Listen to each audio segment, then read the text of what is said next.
Welcome to Uncorked, Wine, Business, and Life with Bill Green. I'm Gerald Colton, the co-host, and we are here in the barrel room at his beautiful winery, Saddle Hill in Voorhees, New Jersey, where it's a little bit chilly, so we're a little bit bundled up over on that side of the room. Bill, introduce today's guest, so I know you've been so excited to have him. Yeah, I've known Korin Korman for a zillion years, probably north of 30 or 40, because of my relationship with her husband, Larry, and their family business. But Korin has been so impressive to me because she's one of these, you want something done right, give it to a busy person, runs a business, 3 awesome kids, and just has built a cool business, and it's changing and it's pivoted over the years. 32 years?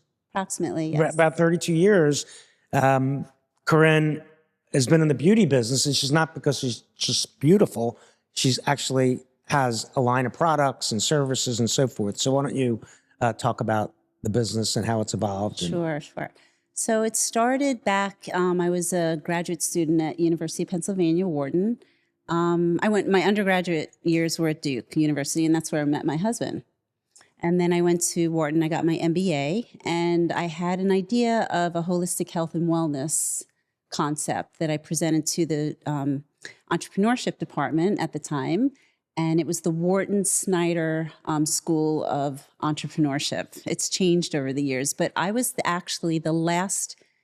I won an award there. It was the last investment made by the trustees at the University of Pennsylvania. Did you know that? I didn't know that. Yeah. I didn't know that. So it was the last investment made by Penn, University of Pennsylvania Wharton School. And after me, I must have done something crazy because they didn't invest in any students after me. It became more like a Shark Tank. So now it's a grant.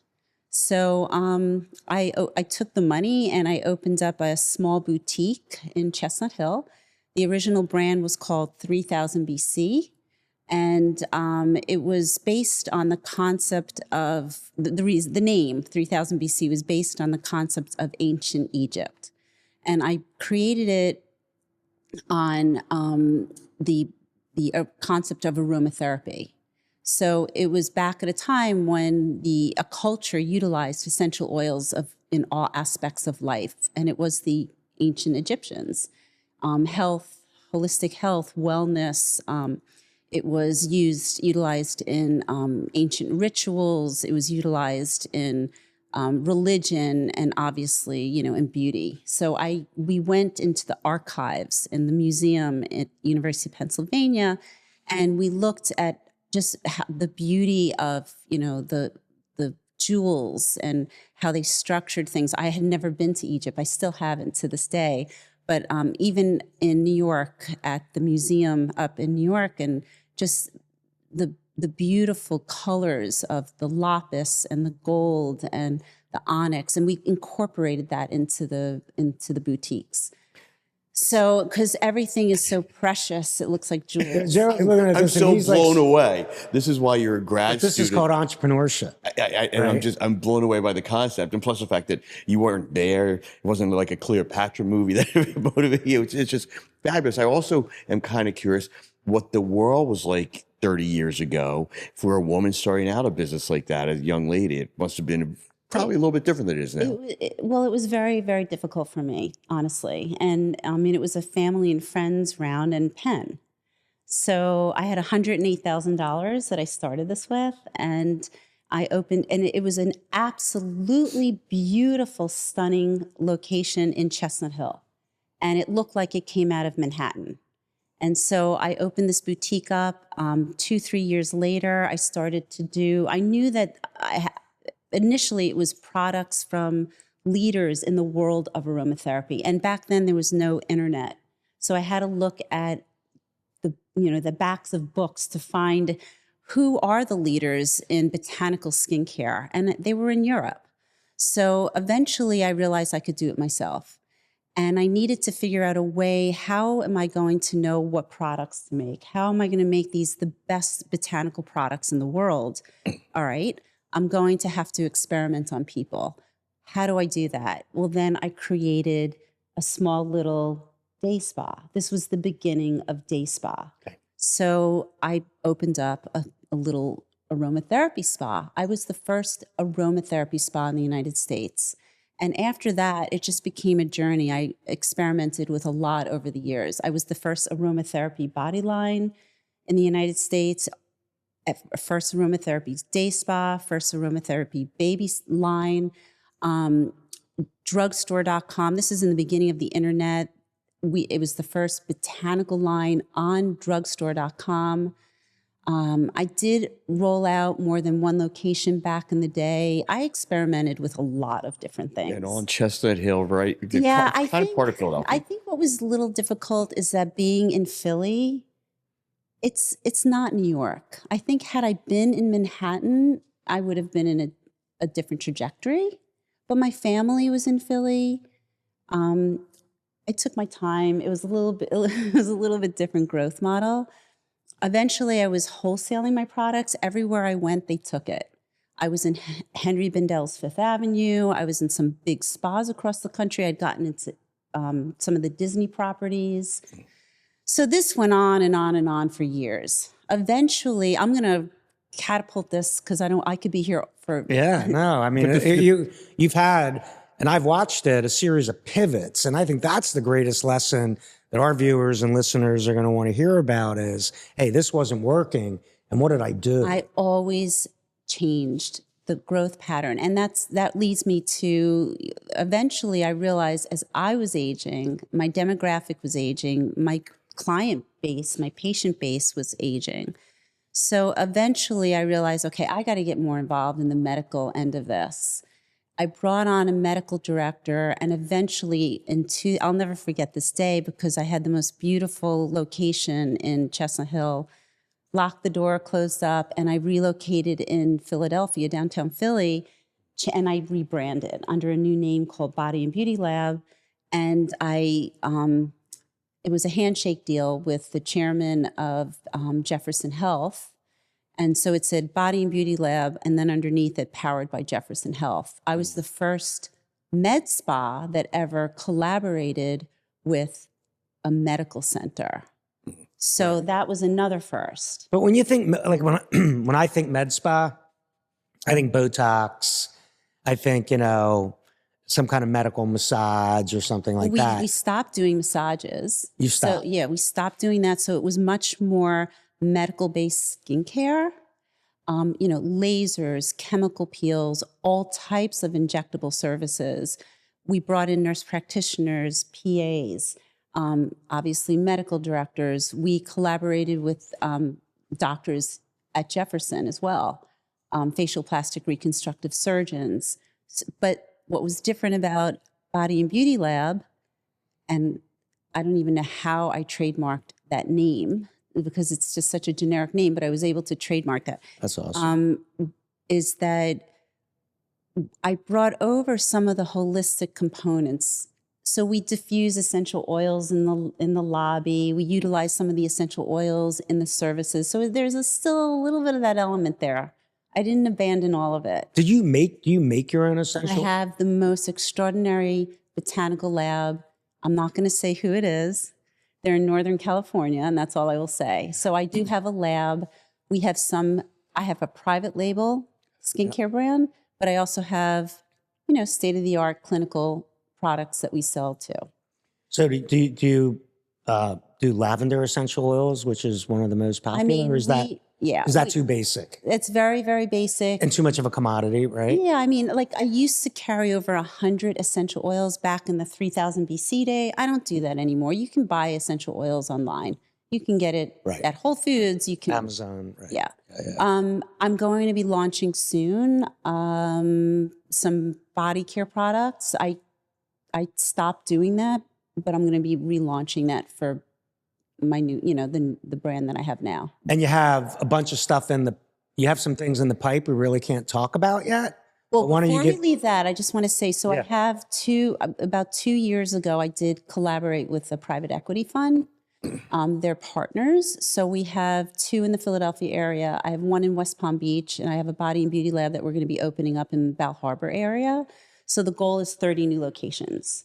Oh, so I don't have to go to the mall to get my Botox anymore. I can No, just do not go to the mall. I do. And we That's what- only- That's we- what I do. But like, it's great. It's like $4.99, And that's the whole my thing. face is a little weird It's after. really but, important it's cool. that you do not go to, you gotta get great providers. That's so critical. There's just too many people out there doing that now. And it's super important that you have the best providers doing those type of services. Because you can get injured.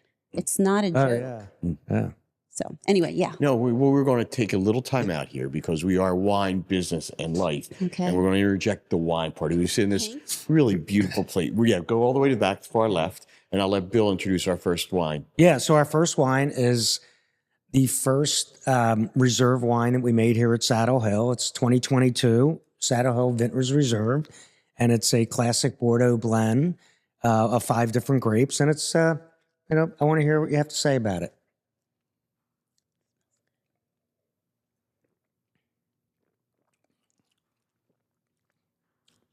It's delish. It's nice, right? Very delish. And that's a Jersey wine made right here in Voorhees, New Jersey. It smells good too. Right? It's got a great nose. It's really terrific. And We're going to spoil you with the next couple of wines. And as people have been commenting to Bill that have tried this over the time since Saddle Hill has been here, it's getting better. And Bill didn't think it would necessarily be this level this quickly. Oh yeah, this wine. I mean, I think in 10 years it's going to be at its premium point to drink it. So you'll have to come back. Okay, I definitely will. Probably won't have any That left. would have been delicious. I just got back from Capri and Really? Positano. It would have been great with that pasta we just had. You know, it is really funny. Amy and I talk a lot about Italian wine, that it can be almost any wine from Italy with the right pasta. It's good. Yeah. Whether it's $10 a bottle or 1,000, well, it's not a lot of $1,000 bottles of wine in Italy, but it could be really expensive, and it's all really great. Speaking of, anyway, would you like to try the next one, or I would love that. Why don't we do? And the reason I back this one up is because it's Quilceda Creek from Washington, and it has a very similar profile to our wine. So it'd be interesting for you to get your viewpoint versus a wine that actually sells for about $150 a bottle compared to the Saddle Hill wine that's $69. Now, keep in mind, this wine is 2012, so 13 years old. And Washington and 150. And it's really interesting because one of the things Bill's really doing here is kind of dispelling prejudice or whatever against Jersey wines. Right. And so as you try that, now on the heels, is it $150 compared to, is it that big a difference to you? It's not really that big of a difference. That's Right. how I find No. it. That's how I love find it. But it's good. Right. But It's I think Saddle very Hill good. holds its own very, very much so. And you happen to live Next to a vineyard. next to Yeah. a winery called Carramore in Pennsylvania. And I don't know, like, I love to get, I know we're deviating away from business, and let's go to the life part a little bit. But Larry and Korin live in a home that has amazing history. Larry grew up in the house. Architecturally, you take it from here, Louis Kahn. So it was the last project he completed before he died. So it's Louis Kahn, and he's known worldwide more than Frank Lloyd Wright. So he was on his way back from a huge project in Bangladesh, and the house is visited from all over the world constantly. We have architects coming to see it. And what year was this that he finished it? 74. So we've lived in that house since 1998 or 1998. Fantastic. And raised So a we family just- there. And Yeah, we've raised our family Yeah, there. and the really cool thing about it is it was built For his father. right. It's like super contemporary. Yeah, it's timeless. It really It looks really great. is Great timeless. It's a architects, too. magnificent. I It's mean, art. She lives in a piece of art. And I want to talk because I'm always fascinated by this. I've watched in during my lifetime really a metamorphosis of women in a lot of ways, and you were this young, obviously extremely intelligent young lady, Duke Wharton educated, but you were going into the business world as a female entrepreneur, opening your own business. You said that was difficult. And people might not realize that, but I think there's still certain difficulties. So I really want to hear what it's been like, your experience as first a young lady then, and how it's progressed through the years. I think it's challenging. And actually, I was the speaker at Drexel University's graduating class for the School of Entrepreneurship a few years back. And that's what I talked about. I said, never, it was based on Winston Churchill's, he gave a speech about never giving up.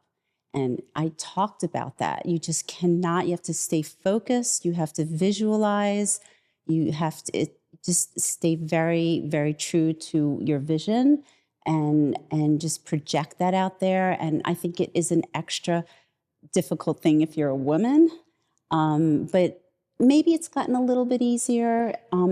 Philly is challenging in that they really look for technology-based companies. So I think it might be a little less challenging in Manhattan. Up in New York, there's more companies that are based on fashion and consumer products. But, you just have to stay true to your vision, so.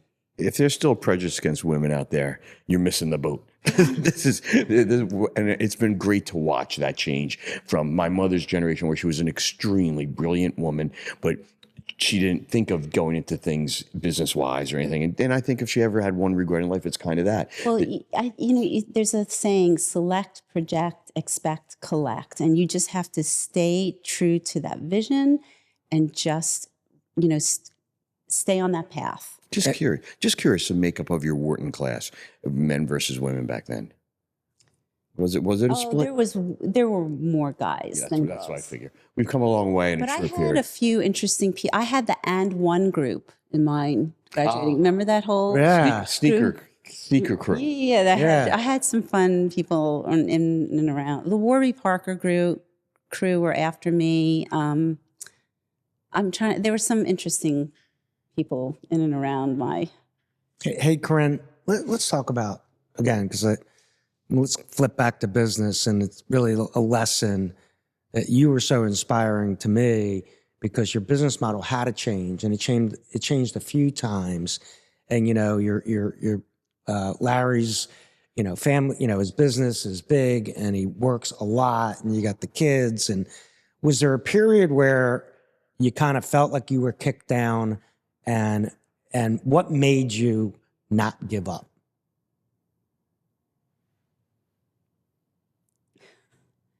I don't know what people have asked me that over the years. I don't know why. I don't know. Something inside of me kept pushing to just keep going. I believed deeply in what I was doing. And I know that I think probably our clients are patients because they loved what we were producing. They were happy. They enjoyed what we created for them. And the people that worked with me, they enjoyed their jobs. And we created a lot of jobs for people over the years. And that's really the true entrepreneurship, right? You have issues, you have problems, you pivot, you fix it. And the spirit was head down, keep going, because you knew, like you just said, your customers were loving it. So you knew you had something. Yeah. Right? Figure out the business model. It was really, really, really. Korin, I want to talk a little bit more on the life stuff. And that is that you have a very successful husband, and you were married into a family that's been fairly successful in business. How did you stay motivated when you could have not necessarily worked so hard? And how did you were able to balance marriage, raising kids, with two very, very busy entrepreneurial parents and family? Well, I mean, I came to our marriage with a vision and the motivation to succeed and have my own thing. So, I didn't just decide to do something after. So I came from a family of very hard workers. My father was a very successful orthopedic surgeon. My mother worked, her whole life too. So it was just sort of inherent in me. Fantastic. And then, but how about balancing of the marriage and the raising the kids? I don't know. I managed to do that, and I was always around. I never sacrificed. I never felt like I had to choose. Right. Well, I managed to handle that somehow. Bill, I think we introduced the third wine now. Absolutely. And we're going to toast. I've been waiting. See, the thing is, you didn't think about so many things. You didn't think of what motivated you. It just was inside of you. You didn't think about balancing a career as well as a family. It was just in you. And I think it's what made you so special. So this next wine is one of my faves. 1999, which was not necessarily a great year for Bordeaux, but it was for this vineyard. This is called Chateau Lafite Rothschild 1999. It's a classic. It's an amazing Bordeaux wine, and it's going to be a little bit different, actually a lot different than the last wine. So give it a try.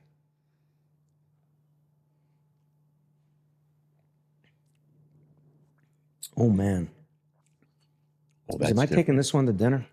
This is, ooh, that's pretty special. Wow. Mm. Korin, any comments? It's good. It really is different, though. So when you, Korin, let's, when you go out to dinner and you order a glass of wine, what do you order?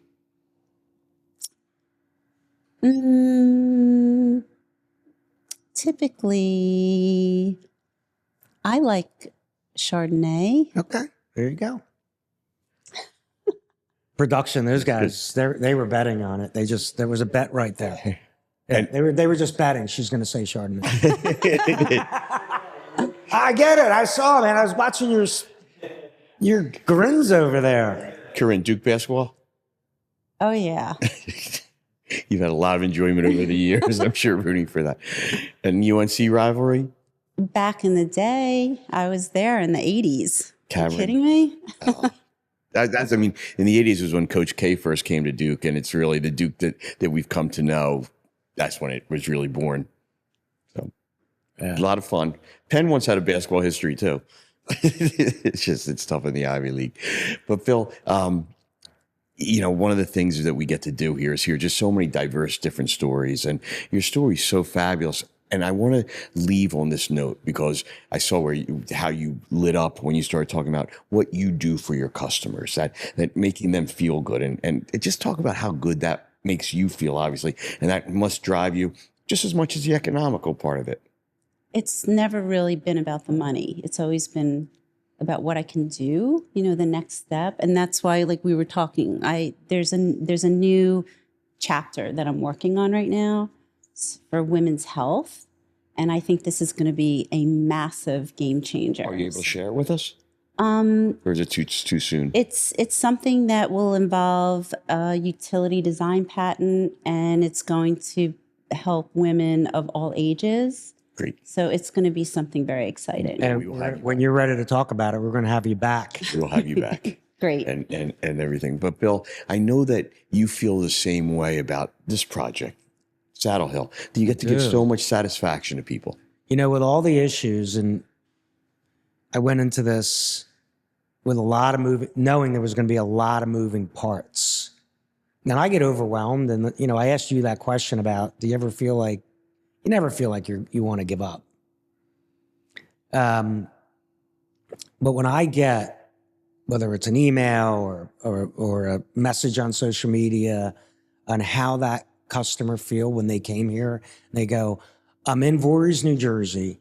I drive in and I feel like I'm in Napa, and I'm in a place where I can't even imagine, where somebody coming from Philly, 12 miles away, they're saying, holy smokes, look at this place. And it is, it's our little slice of paradise and our oasis. So even when I get down, which, any business person that says they don't get a little bit discouraged by lying to themselves, and I just look at these letters or messages and look at the vision and where it's come from here. And man, I just keep going.